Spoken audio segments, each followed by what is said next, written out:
This is your PowerPoint for the PowerPoint quiz on American foreign policy in the late 1800s.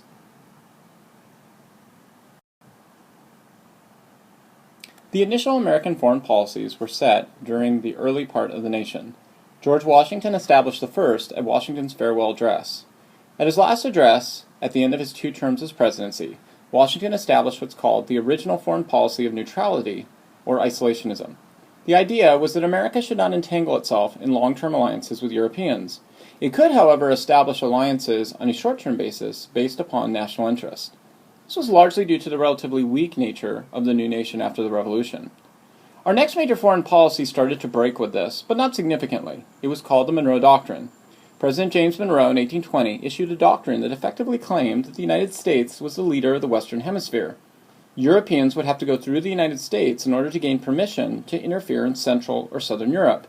Notice, though, that this was not an offensive position. This was a defensive position. At this point, the U.S. was not intervening. It was simply claiming that it was a leader in the Western Hemisphere.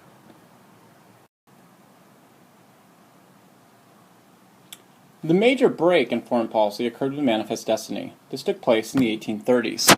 In the 1830s, Manifest Destiny was the belief that American culture and its political system were evaluated as superior, or a gift from God. So America had a divine obligation or mandate from God to spread this throughout the Western Hemisphere. The Mexican-American War was justified at the time as the U.S. spreading its democratic culture across the North American continent.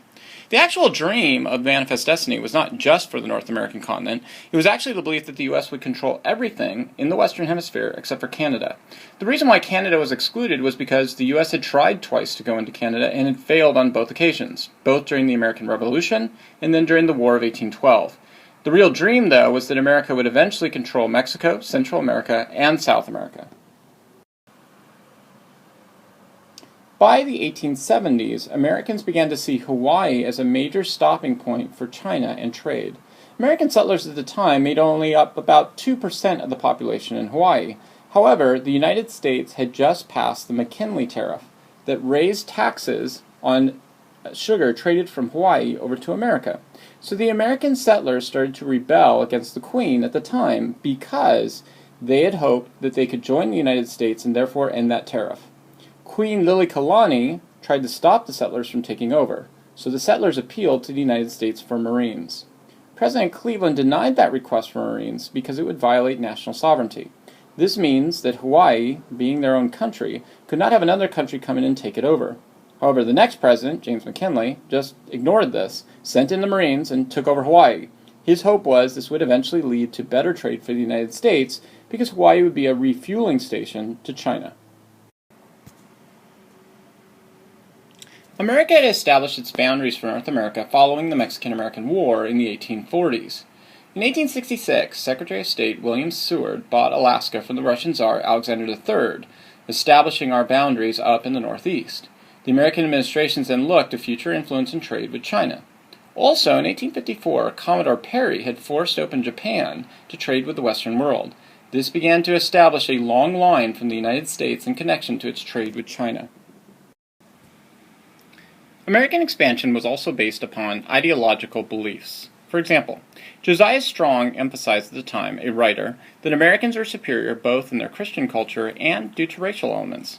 Frederick Jackson Turner, who we studied before, wrote a dissertation on the end of the frontier. His thesis, again, was that American character was based upon individuals taming the wilderness. The problem in the late 1800s was that the wilderness was being closed due to homestead grants and the moving in of big agricultural businesses. Jackson Turner's thesis then implied the need for expansion to new wildernesses.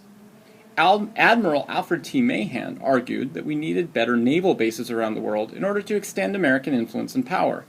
Naval bases would be used for both military power and, more importantly, the protection of international trade.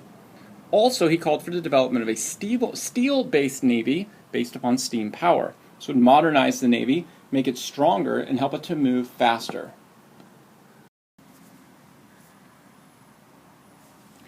The Spanish-American War began in part due to a new tariff that was placed called the Wilson-Gorman Tariff.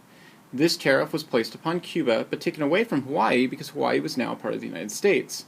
This tariff forced a recession in Cuba and a revolution began against Spain.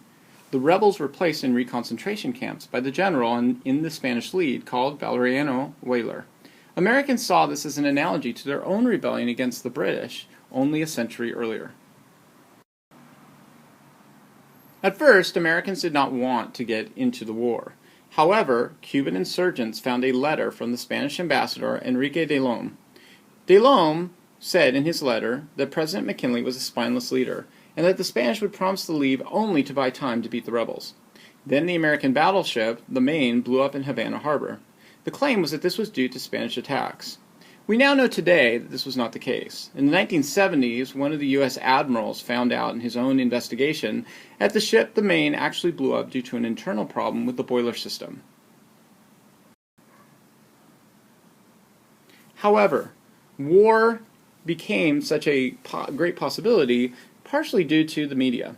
The media was operating under something that we now know today to be called yellow journalism. This is when you take a little element of truth and blow it up into something much bigger. The two major leaders of yellow journalism were William Randolph Hearst and Joseph Pulitzer. They would take some questionable facts, make huge stories in their newspapers, primarily for money.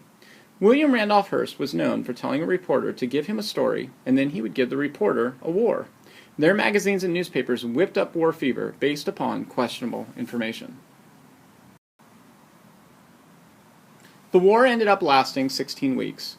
America attacked Spain in numerous areas, including Cuba, Puerto Rico, and the Philippines. McKinley ordered Admiral Dewey to take the American fleet out to the Philippines, where he met Emilio Aguinaldo, who was the leader of the revolutionary force there. That revolutionary force helped the United States in their conquering of the Spanish, with the belief that the United States would turn around and give the Filipinos their independence. The American battleship fleet, based upon a steel navy, was so strong that it defeated the Spanish in one afternoon. So the big question is whether or not America was acting as a leader, spreading democracy, or if it was an imperialist, extracting resources. At the beginning of the war, Congress had passed something called the Teller Amendment, promising no interference in Cuba. But at the end of the war, the Congress passed a new amendment called the Platt Amendment that allowed for the U.S. to intervene in Cuba in case of an emergency. They also passed the Four-Acre Act, making Puerto Rico into a territory of the United States. American imperialism, too. McKinley stated that God actually wanted the United States to annex the Philippines. So the American Marines began to fight a guerrilla war against their ally, Emilio Aguinaldo, and the Filipinos for 3 years. The Filipinos lost, and in that process lost somewhere around 200,000 people during the insurrection. The Philippines became an important strategic door to China for trade. The Chinese had been weakened during a war with the Japanese called the Sino-Japanese War in the late 1800s. This opened up the door to the possibility of diplomacy. Secretary of State John Hay went to China and created what was called the Open Door with China. This led to Europeans and Americans sharing different trade zones in China. It opened up China to the international marketplace and avoided the first possible world war over the Chinese market. The next strong leader of American foreign policy in the late 1800s, early 1900s, was Teddy Roosevelt. Teddy Roosevelt had gained his reputation by leading the Rough Riders during the Spanish-American War. He gave the presence of a charismatic and manly leadership for the role for foreign policy, and then he established what was known as the Roosevelt Corollary. This added on to the Monroe Doctrine. Remember, the Monroe Doctrine was defensive. The Roosevelt Corollary said that America could operate in or intervene in any area in Latin America to further U.S. interests. This is an offensive policy. Roosevelt's policy was typified in the media as the big stick policy. The idea behind this was that we were now going from being a leader of the Western Hemisphere into an interventionist in the Western Hemisphere. Roosevelt's leadership was really the first time when America became a world power. For example, Roosevelt was asked to mediate the Portsmouth Treaty between Russia and Japan after the Russo-Japanese War. The Russo-Japanese War demonstrated the rise of America's power. Also, there was a court case in San Francisco in which Japanese immigrants were segregated off from other American children in public schools. So Roosevelt, facing pressure from the Japanese government, established a gentleman's bargain. In the gentleman's bargain, Roosevelt promised that he would intervene to end the segregation only if Japan would close off all of its immigration. Then, just to show American power, he sent over what was called the Great White Fleet of American battleships to Japan to show U.S. power. Another example of Roosevelt using his power was to eventually establish a canal trade route that would lead out to China. Here's what he did. He took an old treaty that had been passed back in the 1840s called the Clayton-Bulwer Treaty. Clayton Bulwer Treaty had really promised that there would be no foreign intervention or European intervention in Latin America. But Americans had wanted to form a canal for some time that would lead out to China. Originally, the canal was supposed to go to Nicaragua, but that failed due to a lack of payments and certain volcanic activity in the area.